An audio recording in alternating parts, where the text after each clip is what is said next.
Hello students, आज का हमारा वीडियो इरेशनल नंबर के बीच रेशनल नंबर कैसे निकालें और दो रेशनल नंबर के बीच इरेशनल नंबर कैसे फाइंड कर सकते हैं उस पे बेस्ड है। How to write irrational number between two rational number. पहले ये समझ लेते हैं कि कैसे हम लोग दो रेशनल नंबर के बीच इरेशनल नंबर को लिख सकते हैं। ठीक है, उसको हम लोग एक एग्जाम्पल से बना के उसको समझते हैं। ठीक है, सपोज दैट हमारे पास जो नंबर गिवन है वो 1/7 एंड 2/7 है। ठीक है, ये दोनों ही रेशनल नंबर है। क्यों? क्योंकि p/q के फॉर्म में है। अब इसके बीच हमें इरेशनल नंबर लिखना है। तो बच्चे, इरेशनल नंबर होता क्या है इसको जरा समझ लेते हैं, एक बार फिर से रिवाइंड कर लेते हैं। मैंने ये पिछले वीडियो में बताया हुआ है, बट फिर एक बार रिवाइंड कर देते हैं। इरेशनल नंबर की क्वालिटी क्या होती है कि ये ना तो टर्मिनेटिंग होता है, न ही रिपीटिंग होता है। न ये डिवाइड करने पे कभी कटेगा, न ही ये खास पैटर्न में हमेशा रिपीट करेगा, ऐसा भी नहीं होगा। इसका पैटर्न जो है वो बदलता रहेगा और ये इनफिनाइट टाइम्स तक चलता ही जाएगा, आगे कभी भी कंप्लीट नहीं कटेगा। तो इरेशनल नंबर होता है नॉन रिपीटिंग, ना वो रिपीट करे खास पैटर्न में, और नॉन टर्मिनेटिंग भी होना चाहिए, ना वो खत्म हो जाए, वो कट के कभी खत्म भी नहीं होगा। तो ये दोनों ही प्रॉपर्टी जिसमें हो उसी को हम लोग इरेशनल नंबर कहते हैं। तो यहाँ पे 1/7 और 2/7 है। अगर हम इसको पॉइंट में बदल दें तो क्या आएगा? सबसे पहले हम लोग इसको पॉइंट में कन्वर्ट कर देते हैं। ये हो गया 0.1, 7 1 जा 7, फिर ये 3 7 4 जा 28, फिर 2 0 7 2 जा 14। इतना रहने देते हैं। ठीक है, इतना काफी है। अब ये 2/7 है, इसको भी हम लोग पॉइंट में कन्वर्ट कर लेते हैं। तो ये कितना आएगा? ये आएगा 0.284। ठीक है, इसका डबल हो गया। 1/7 का डबल होता है 2/7, तो हमने भी इसको डबल कर दिया। उतना डिवाइड किया नहीं, चाहे तो आप करके भी निकाल सकते हैं। अब इसके बीच हमको इरेशनल नंबर लिखना है, तो कैसे लिखेंगे ये देखते हैं। तो यहाँ पे पॉइंट के बाद 1 4 है, यहाँ पॉइंट के बाद 2 8 है। 2 डिजिट भी निकालते हैं 2 डिजिट तक, तब भी काम चल जाता है हमारा। तो अब देखते हैं, यहाँ पे 14 है, यहाँ पे 28 है, इसके बीच का ही नंबर लिखना है हमको। तो 14 से आगे बढ़ जाते हैं हम लोग, 15 ले लेते हैं। सपोज दैट 0.15 ले लेते हैं। ठीक है, अब इसको कैसे आगे लिखेंगे वो देखते हैं। तो अब हम क्या करते हैं, एक 0 लिखकर एक 0 लगा दें और फिर से 5 लिख दें। अब की बार क्या करते हैं कि 2 0 लगाकर 5 लिख दें। एक 0 लगा के क्यों नहीं लिख रहे हैं? क्योंकि फिर तो एक खास पैटर्न में रिपीट होने लगेगा। तो खास पैटर्न में जब रिपीट होने लगेगा ना, तो फिर तो वो रेशनल नंबर हो जाएगा। हमें इरेशनल नंबर लिखना है, और इरेशनल नंबर में जो पैटर्न होता है वो एक जैसा नहीं हो सकता। जैसे एक 0 के बाद 5 आया ना, फिर एक 0 के बाद 5 नहीं आना चाहिए। ठीक है, तो 2 0 के बाद 5 लगा दिए, फिर हम लोग क्या करेंगे, 3 0 के बाद 5 लगा देंगे, फिर 4 0 के बाद 5 लगा दिया। ऐसे करते हुए हम जितना चाहे लिखते चले जा सकते हैं। ये सारा इरेशनल नंबर हो गया। क्यों? क्योंकि ये खत्म भी नहीं हो रहा है, इनफिनाइट तक जाएगा, यानी नॉन टर्मिनेटिंग है, और एक खास पैटर्न में रिपीट भी नहीं कर रहा है। एक बार 1 0 के बाद ही 5 आ रहा है, एक बार 2 0 के बाद 5 आ रहा है, एक बार 3 0 के बाद 5 आ रहा है। यानी खास एक पैटर्न नहीं है इसका कि हर एक 0 डिजिट के बाद ही 5 आएगा, ऐसा कुछ सिस्टम नहीं है इसमें। तो ये नॉन रिपीटिंग भी हो गया। तो नॉन रिपीटिंग और नॉन टर्मिनेटिंग होने की वजह से ये हमारा नंबर क्या हो गया? Irrational number.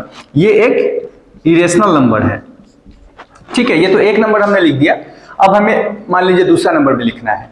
तो 14 और 28 के बीच में तो बहुत सारे नंबर हम लोग बना सकते हैं। जैसे 1 5 लेकर लिखे थे, अब अगली बार हम लोग 1 6 ले लेते हैं। 14 से बड़ा होना चाहिए, 28 से छोटा होना चाहिए।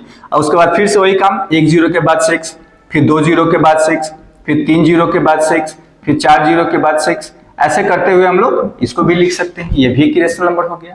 फिर आगे लिखना हो तो अब 6 की जगह आप 7 कर दीजिए। 0.17 07 007 0007, ऐसे करते हुए फिर 4 0 के बाद 7। ऐसे करते हम लोग चाहे जितना चाहे उतना लिख सकते हैं। ठीक है बच्चों, तो ये तो था कि कैसे हम लोग इरेशनल नंबर भी हम लोग समझ गए, एक बार रिवाइंड कर लिया, कैसे दो रेशनल नंबर के बीच में हम इरेशनल नंबर फाइंड कर सकते हैं। ये दोनों रेशनल नंबर था 1/7 और 2/7। इन दोनों रेशनल नंबर के बीच हम इरेशनल नंबर फाइंड कर लिए। जितना भी चाहे हम लोग नीचे निकालते जा सकते हैं। हमने 3 निकाल के आपको बता दिया है। ठीक है, पहले इसको पॉइंट में कन्वर्ट कर लेंगे, फिर पॉइंट में देखेंगे कि ये 14 और 28 के बीच में कौन कौन से नंबर आते हैं, उस नंबर को जैसे हम लोग 15 ले लिया और इसको रिपीट करते हुए चले गए। एक बार 1 0 के बाद, एक बार 2 0 के बाद 5 को रिपीट करते हुए चले गए। फिर 5 की जगह 6 कर लिए, अगला में 7 कर लिए, फिर 8 कर लेते, फिर 9 कर लेते। ऐसे करते करते फिर यहाँ पे हम लोग 2 ले लेते। ठीक है, इस तरीके से करते हम लोग जितना चाहे उतना रेशनल इरेशनल नंबर निकाल सकते हैं दो रेशनल नंबर के बीच में। ठीक है बच्चों, अब हम लोग दो इरेशनल नंबर के बीच में रेशनल नंबर कैसे निकालेंगे वो सीखेंगे। तो स्टूडेंट्स, यहाँ पे दो हमें इरेशनल नंबर गिवन है, सपोज दैट √2 एंड √3, ये दोनों इरेशनल नंबर है। ठीक है, अब इसके बीच में अगर हमें रेशनल नंबर निकालना हो तो कैसे निकालेंगे? तो इसका भी सिंपल सा फंडा है कि हम इसको पहले इसकी वैल्यू निकाल लेते हैं। √2 की अगर वैल्यू निकालेंगे ना तो √2 की वैल्यू होती है 1.414। ठीक है, और इसको √3 का अगर वैल्यू निकालेंगे तो ये 1.732 होगा। अब इसके बीच ये आगे बढ़ता जाएगा, ये कोई इंड नहीं है इसका। ठीक है, ये और भी आगे निकलता जाएगा। तो अगर इसके बीच हम ये रेशनल नंबर निकालें तो रेशनल नंबर क्या होता है, जिसको हम लोग p/q के फॉर्म में कन्वर्ट कर सकते हैं। तो p/q के फॉर्म में अगर इसको कन्वर्ट करना है तो सपोज दैट हमको 1.4 से बड़ा चाहिए और 1.732 से छोटा चाहिए। तो हम क्या करते हैं, इसको 1.41 के जगह पर 1.42 ले लेते हैं। ठीक है, ये जो 41 है, इस 41 से हमें बड़ा चाहिए ना, और 73 से छोटा चाहिए। ये पॉइंट के बाद खाली आप 2 डिजिट देखिए, इसी से आपका काम हो जाएगा। 41 और 73 के बीच का नंबर चाहिए, तो 41 से बड़ा 42 हो गया। फिर दूसरा हो गया 1.43, फिर 1.44, जितना चाहे हम लोग लिख सकते हैं, 1.45, 1.46, क्योंकि 73 तक तो बहुत सारे नंबर हो गए। अब इसके बीच जो है हम लोग बहुत सारे लिख सकते हैं, लेकिन मान लीजिए आपको 2, 3, 4, 5 ही लिखने को आएगा, तो हमने 5 लिख दिया यहाँ पे। अब इसको हम क्या करेंगे, सिंपल सा पॉइंट को हटा देते हैं, पॉइंट के बदले 1 दे दीजिए, पॉइंट के बाद 2 नंबर है, 2 0 दे दीजिए। ये सारा नंबर क्या हो गया, रेशनल नंबर हो गया। ठीक है, ये सबको हटा के हमने 0 लगा दिया। तो ये जो नंबर हो गया ना, ये सारा क्या है, सब रेशनल नंबर है।